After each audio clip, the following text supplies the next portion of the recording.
ಅಲ್ಲೋ guys the party box ಇವತ್ತು fog entry ಇತ್ತು. ಅದಕ್ಕೆ ನಮ್ಮ ಹುಡುಗ ನೀಟಾಗಿ ಐಟಮ್ನೆಲ್ಲ ಕಾರ್ಗೆ ಲೋಡ್ ಮಾಡ್ತಾ ಇದ್ರು. ಲೋಡ್ ಮಾಡಿ ಅಲ್ಲಿಂದ ಲೊಕೇಶನ್ ಹತ್ರ ಹೋದ್ವಿ. ಲೊಕೇಶನ್ ಹತ್ರ ಹೋಗಿ ನೋಡ್ರಿ ಕಾರ್ ಕೆಟ್ಟೋಗಿತ್ತು. ಎಲ್ಲರೂ 10 ಸೆಕೆಂಡ್ ಮೌನಾಚರಣೆ ಮಾಡೋಣ.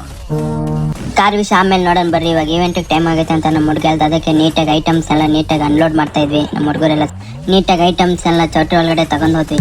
ಐಟಮ್ಸ್ ಎಲ್ಲ ನೀಟಾಗಿ ರೆಡಿ ಮಾಡ್ಕೊಂಡ್ವಿ. ರೆಡಿ ಮಾಡಿ ಮಿಷಿನ್ ಹೀಟ್ ಹಾಕ್ಬಿಟ್ಟು ಹಂಗೆ ರೌಂಡ್ ಹೊಡ್ತೀವಿ. ರೌಂಡ್ ಹೋಗ್ಬಿಟ್ಟು ಭಟ್ರ ಮನೆಗೆ ಹೋದ್ವಿ. ಭಟ್ರ ಏನೇನು ಅಡುಗೆ ಮಾಡ್ತಾರೆ ಅಂತ ಸರ್ಚ್ ಮಾಡಿ ಅಂಕಲ್ ಬಜ್ಜಿ ಹಾಕ್ತೀವಿ. ಅಂಕಲ್ನ ಮಾತಾಡ್ಸ್ಕೊಂಡು ಹಂಗೆ ಲೈಟಾಗಿ ಟೀ ಕುಡ್ಕೊಂಡು ನಮ್ಮ ಹುಡುಗರೆಲ್ಲ ಸೇರಿ ಅಲ್ಟೆ ಹೊಡಿತಾ ಇದ್ವಿ. ಇನ್ನು ಇವೆಂಟ್ ಟೈಮ್ ಆಯ್ತು ಅಂತ ನಮ್ಮ ಹುಡುಗ ಸ್ಪಾರ್ಕಲ್ ಮಿಷಿನಲ್ಲಿ ರೆಡಿ ಮಾಡಿಬಿಟ್ಟು ಮಾಡೋ ಕೆಲಸ ಇಲ್ಲ ಅಂತ ಆರಾಮಾಗಿ ಕೂತಿದ್ವಿ.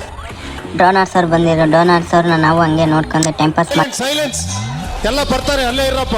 ಟೈಮ್ ಪಾಸ್ ಮಾಡ್ಕೊಂಡು ಡ್ರೈಸ್ ಹೊಡ್ಕೊಂಡು ನಮ್ಮ ಹುಡುಗ ಡ್ರೈಸ್ ಹೊಡ್ಕೊಂಡು ನಮ್ಮ ಹುಡುಗರು ಇಬ್ರು ಕಿತ್ತಾಡ್ತಾ ಇದ್ರು. ಯಾರು ಡ್ರೈಸ್ ಹೊಡಿತಾರೋ ಫಸ್ಟ್ ಅಂತ ಇಬ್ರು ಎಲ್ಲೋದ್ರು ಕಿತ್ತಾಡ್ತಾರೆ. ಇವತ್ತು ಕಿತ್ತಾಡ್ತವ್ರೆ ಅಂತ ಹಂಗೆ ಕಾಮಿಡಿ ಮಾಡ್ಕೊಂಡು ಮುಂಚೆ ತೊಡೆಯೋಕೋದಾಯಿ ಬೇಡ ಅಂತ ಕಸ್ಟಮರ್ ರೆಡಿ ಅಂದ್ರೆ ಅದಕ್ಕೆ ನೀಟಾಗಿ ಸೆಟಪ್ ಮಾಡಿದ್ರು.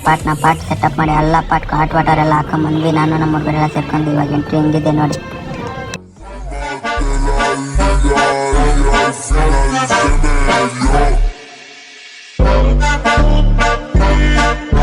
ಇವೆಂಟ್ ಮುಗೀತಂತ ಕಾರ್ಗೆ ನೀಟಾಗಿ ಪ್ಯಾಕಪ್ ಮಾಡ್ತಾಯಿದ್ದೆ. ಪ್ಯಾಕಪ್ ಮಾಡಿಬಿಟ್ಟು ಮನೆ ಕಡೆ ಹೊಂಟ್ರಿ. ನಿಮಗೆ ಈ ಥರ ಬ್ಯೂಟಿಫುಲ್ ಇವೆಂಟ್ ಬೇಕಾದರೆ ಪಾರ್ಟಿ ಬಾಕ್ಸ್ನ ಕಾಂಟ್ಯಾಕ್ಟ್ ಮಾಡಿ ಅಷ್ಟೇ.